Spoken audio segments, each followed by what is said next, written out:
nothing to hide.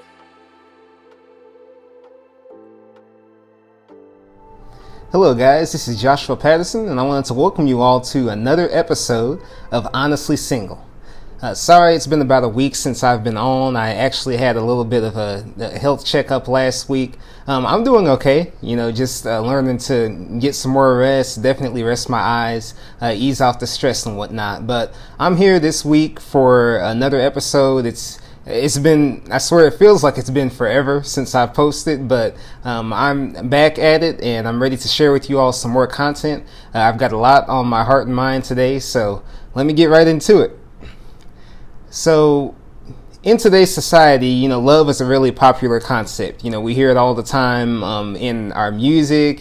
People talk about love in, our magazines. We see different love standards, on social media. You got hashtag relationship goals, so on and so forth. But, love is really prevalently talked about. So, going back to music, I can name a few hits that are among my favorites on the subject of love. I believe there's one by a group called Borns. I know they're European. They might be North European, but they've got Electric Love, and I'll do a rendition of that. Baby, you're like lightning in a bottle.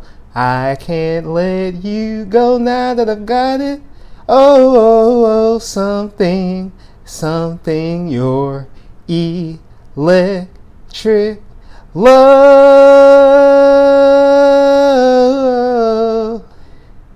Baby, you're electric love. That's one of my favorites, as you can obviously tell. That one's a hit. We all know Whitney Houston's "What's Love Got to Do with It? What's love got to do with it?" If you're singing along, don't be ashamed. Go on, because I'm just kind of messing around here. And then you've got there's one by Selena Gomez. I think it might be called "Same Old Love." I'm so sick of that same old love. That crap, it tears me up. I'm so sick of that same old love. I swear I've had enough. Oh, yeah, that same old love. Oh, yeah, that same old love. I think I might have been slightly off tune on that one. It's been a minute since I've heard that one, but I'm actually okay with that song. I kind of like that one. But, whether your love is electric or whether it's trying to find relevance or lacking in relevance or whether you're tired of it, I think love is one of the most misunderstood concepts in our society today, especially in American society. So I just really wanted to break down that subject and explain to you all what I find to be my true love. So at certain times of the year, especially around Valentine's Day, you'll have a lot of people, of course, talking about love, but speaking about it in different contexts. There will be different expressions depending on the individual's relationship status. Going back to social media, for all the single ladies, there will be a strong concept of loving yourself. People will talk about, hey, love yourself, take care of yourself. And it especially ties in with mental health these days as well. That's really prevalent. And, I have to touch on that, because of course, you have the other concepts of love. People think love is defined by being in a relationship. People think love is defined by showing a gesture of admiration or compassion or adoration towards someone. But, really when it comes to loving yourself, I feel that loving yourself is just a portion of the entire process. It's one thing to love yourself, but it's a totally different thing to love others. Loving yourself can be the easy part, and really, if you're not careful with handling and properly stewarding that, it can become something, so self-oriented that it almost becomes like a defense mechanism. Everything that you do, even when you find someone, who has the potential to be that special match, everything you do is oriented around the self, around self-preservation, the convenience of the self, without any consideration of, the other individual's journey. This kind of ties into my last episode, how you can have, so many expectations and demands, and also just even cautions that you take regarding someone else, not realizing that they may have certain needs and concerns as well. So it's one thing to love yourself, but it's a totally different thing to love someone else, to to love others, especially, when it becomes a challenge to love that person. So we talk about a lot about loving yourself, but I think, love faces its greatest test when, we're challenged to love someone, who at one point in life went from giving you, so much energy, so much engagement and politeness to basically going cold on you and cold shouldering you. You have to be careful with that, because then you could reach a point where, even following the closure of the relationship, loving yourself becomes something increasingly selfish in nature. So I say this just to say that, to love yourself, that's really just half the battle. But I think the challenge we face today, and really one thing that I challenge you all to do in this day and age, is learn how to love others in spite, of the energy that they give you and how they choose to react, and ultimately, what they think and say and do. This goes into where they choose to go. I've heard a lot of people talk about how they have a hard time just grasping the concept of being able to love someone else, outside of a relationship. So they talk about, some of us are single, we feel alone, or we're lonely, and, we need someone to show love to. Well, chances are for some people, in the past, you already had the opportunity to love someone.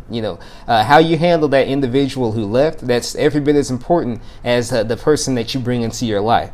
So I've talked about love opportunities before on my Instagram page, but basically, how you handle that breakup, that person who decided to take off, that was a love opportunity. How you treat people and show compassion to, individuals who others might overlook or disregard, that's a love opportunity. And how you treat people generally, regardless of what they have to bring to the table for you personally, all of that is a love opportunity, because love is ultimately, it starts with an internal resolution, and then it leads to an external action. So to explain that, when it comes to love, it essentially starts on the inside. It's your decision, your personal commitment to say, regardless of what the kind of energy this individual chooses to give off, I'm going to show love to them anyway. That can change in nature depending on the status of the relationship. So, you could have a certain point where, let's say if you're connecting with someone who you're involved with romantically, of course you receive them and you may embrace them, with all of the excitement, all of the warmth and the hospitality that you would anyone you were interested in. But there's also a chance that there may come a certain season where you'll have to learn how to let them go with the same kind of grace and patience, and also understanding that some things in life, they're only intended to last for a season. And when you come out of experiences like that, you also have to consider the lesson that is hidden in it. So you have to consider, what was this experience meant to teach me? In my opinion, that's really a question you should even be asking even in the early stages of meeting someone, as opposed to approaching them and saying, okay, what does this person have to give to me? What can they do for me? How does this person make me happy? You should just ask, really, what do I have the potential to learn through this experience? I'd say for those of you who are theists or more spiritually inclined, you could ask, what is God trying to teach me through this experience? Because it brings you and it transitions you into a place where you don't come in, really preoccupied with the self, but you come in with an open mind, ready to learn and also to see how you can grow, even in your capacity to love others. So I just think that's important because, when it comes to love, it's really how we handle every phase. It's not just how we're receiving people. It's not just the companionship and, the intimacy that we enjoy in the midst of a romantic relationship, but it's also how we handle things when we realize it's time to bring closure to the engagement and to release people with love. I can personally say, even on my own personal network, I had to applaud some close friends of mine who've been able to demonstrate that, even when they've had fallouts with other friends. Because, of course, this doesn't simply fall into a romantic context, this thing known as love, but just how, people who are as tight as brothers or sisters, how they found ways, even when they had a fallout with someone, to release them with kindness and wish the best for them in their next journey, whether they're moving on to a different career, whether they're just moving geographically, period, or deciding to leave someone's life due to mutual disagreements. So I can apply to anyone who's capable of doing that. And I think that when it comes to love, this is something that you can't do without having a sense of sacrifice. A lot of times we tend to define love as a moment in which you, quote unquote, win someone else, but really, I would argue that love is actually a lifetime of losing yourself. More and more with love, you find yourself not so much winning, but getting better at losing and learning how to lose and to have the humility to surrender your interest out of your compassion and respect for another individual. So let's say, for example, the woman who decides to pass up on watching Dancing with the Stars, so that she can attend to her children and help them dance with their math homework. That's a classic example of love. Just a mom who's willing to sacrifice her personal convenience and entertainment in order to make sure that their child gets their essential education. Now, the dad or the husband, he's willing to surrender his trip, or his, expectation of the big game in order to attend his daughter's, birthday party, or to attend, the birthday party of his daughter's friend. Let's say the daughter's attending and she needs her parental chaperone. A dad who's able to surrender that, and not, put the wife up to do it or an older sibling, but who's actually willing to be present in his daughter's life. That shows that he values her and her experience. That's a love moment, because that's something, that the daughter will be remembering for the rest of her life. I remember even, back when I was still early on in college, my sister was going to a friend's birthday party, but she needed someone to go with her. And, my my dad called for me to do it. Now, he wasn't doing that, as a bailout. He had some business to take care of. But, initially I was reluctant to go and attend this party with my sister. She needed someone to attend with her. She couldn't go without having that kind of company and that chaperone. But, one thing that my dad said, an argument he made to convince me to go with her, he was just saying, Joshua, your sister's going to remember you being present in her life and attending to her needs and interests. She's going to remember all of that for the rest of her life. That's not something she'll forget. And that's what you have to understand. People value your attention. That's substantial. That's especially critical for anyone who's parenting. So there are times in our lives when we'll have to sacrifice our personal desires and our personal wants in order to make way for those whom we love. And we demonstrate that love even by the little things. It's not physical intimacy. Love isn't limited to the the Uchi Gucci stuff, but it's also when we actually have to surrender our personal convenience and really get uncomfortable to the point of hurting, in order to lay our interests down for someone else. So, for me personally, when it comes to this thing called love, again, you can't have love without sacrifice. And when I think of falling in love, that's something that could take your whole life.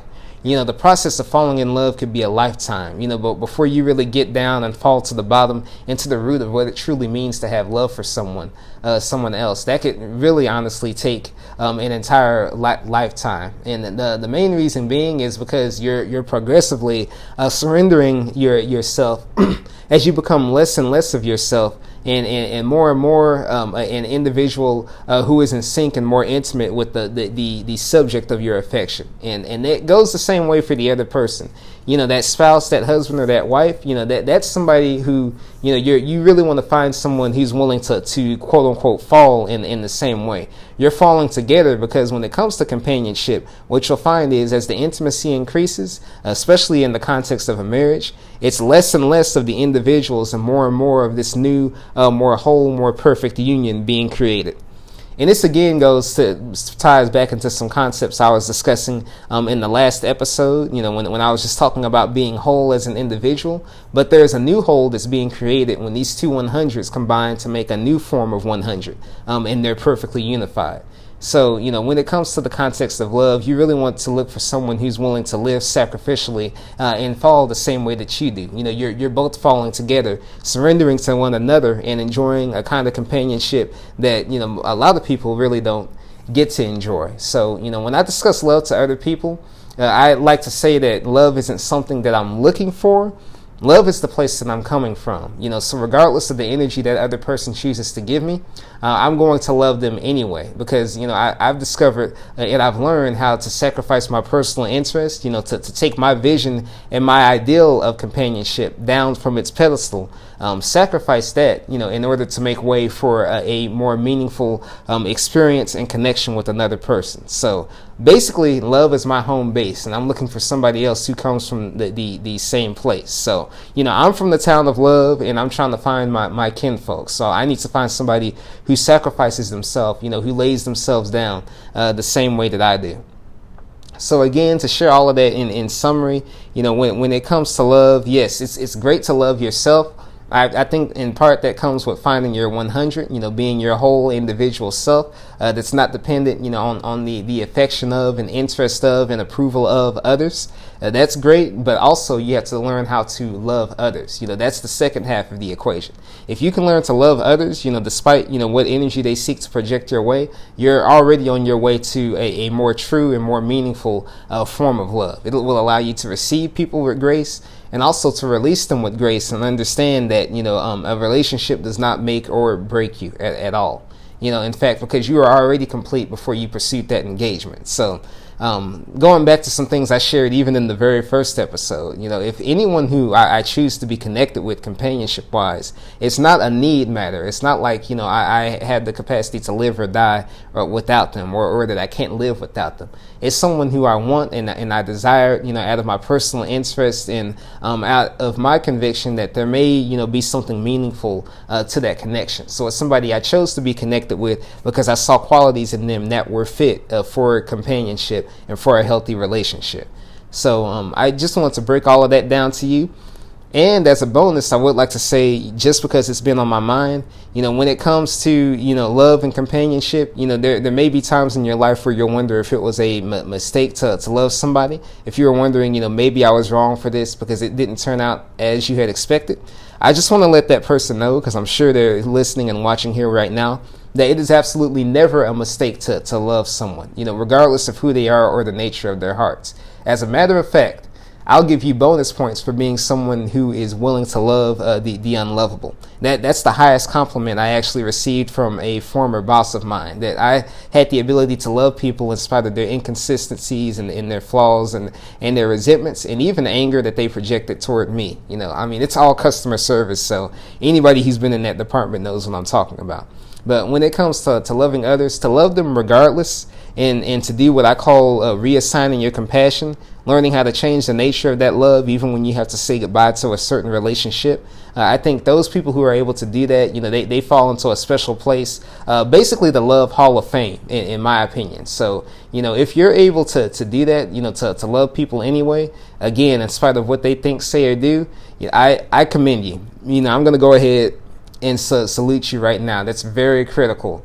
So again, I just want to say it's never a mistake to love anyone. Whoever you find the capacity to show compassion towards, work to make the best, example of that you can. Because by showing love toward them, despite of who they choose to be, and despite of the posture of their hearts, you're also demonstrating to them an example of true love. Even in biblical scripture, in Christian doctrine, it actually talks about, there's a passage in scripture where it talks about, showing love to your enemies to the point where it's like heaping coals of fire on their heads. Someone who's wicked, they can't even conceive that. They expect to receive the same negativity. But when you choose not to reflect that, not to fight fire with fire, but counter it with that foreign element, that challenges people to change. If it doesn't convert them to water, it at least makes them smoke. It keeps them hazy and makes them, reevaluate things. And it definitely, causes a bit of confusion. But I just wanted to share that with you all. You have to have the capacity to love anyway. And also, just enjoy yourself. Enjoy the experience of companionship.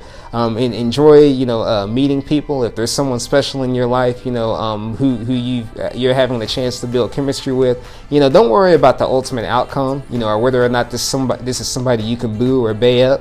Just enjoy it, just like when you're eating your favorite meal. When you're eating a really good meal, the last thing you really want to think about is, oh crap, I'm going to run out of, food on my plate. You're just savoring the flavor of every bite, and that's a great thing to do, to just lean in and go, just taking the time to enjoy every aspect of it. So learn how to do that more often, just to treasure, the moment, because I can say even with people in my personal life, I'll treasure their memory forever because they've had a distinct impact on me. And, whether or not said person is someone I can call my wife in the future, it doesn't even matter. It's just enjoying them and honoring them for the impact and the impression they've made on me. So thank you all for taking the time to listen. Also, if you don't mind, I'd love to hear your thoughts, and I'd love your support. So please like, comment, and subscribe. All of the above.